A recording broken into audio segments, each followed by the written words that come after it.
Hi guys, welcome back to my channel মিষ্টি lifestyle. তোমরা কেমন আছো? আশা করি ভালো আছো, সুস্থ আছো। আজ আমি আবার একটা নতুন ব্লগ নিয়ে এলাম, চলো দেখতে থাক। আমি যাচ্ছি কাকুর বাড়ি, দাদার ছেলের অন্নপ্রাশন। দেখো, আমাদের বাড়িতে এই জিনিসটা দেয়া হয়েছে। জিনিসটা কেমন লাগছে কমেন্ট করে জানিও। তারপর বেরিয়ে পড়লাম।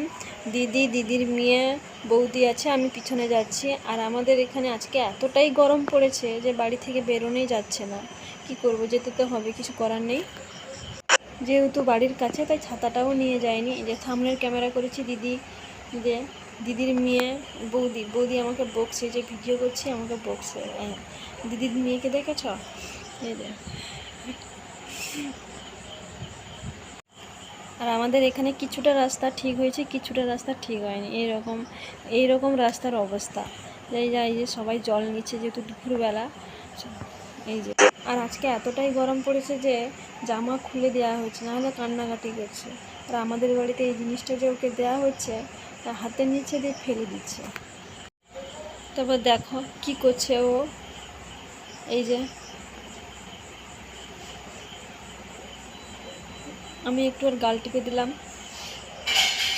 তো তাকাচ্ছেই না ক্যামেরার দিকে।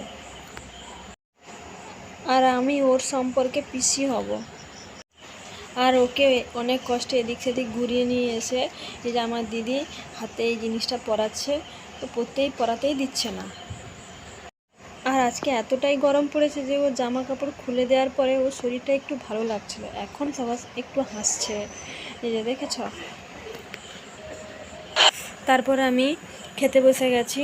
এই যে পাতা, জলের বোতল দিয়ে দিয়েছে, নুন, নেবু, শশা দিয়েছে। শশাটা একবার নিয়েছে আর দুবার মুখে নিতে পারিনি, এতটাই তেতো ছিল।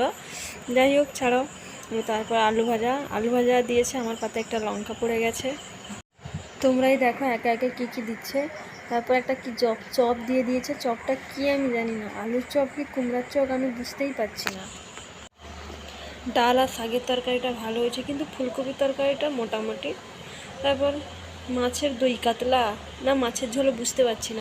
তারপর মাংস, পায়েস, চাটনি, পাঁপড়, মিষ্টি সব দিয়েছে। টাটা।